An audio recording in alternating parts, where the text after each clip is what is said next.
What's going on, guys? Taylor Cacciolo from Namra Consulting Group, and today I want to talk to you about the #1 place you should be posting, but you're not. That platform right now is Google.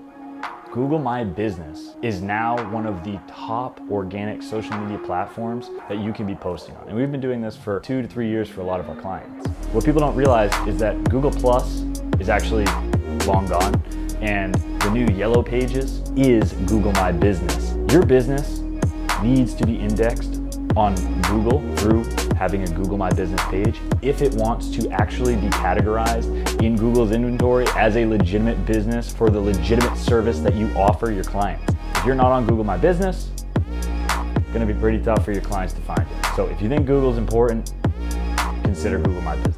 And if you don't know what the hell that means or how to get started, let me know, reach out, and we can help you get your business verified and indexed, no problem at all.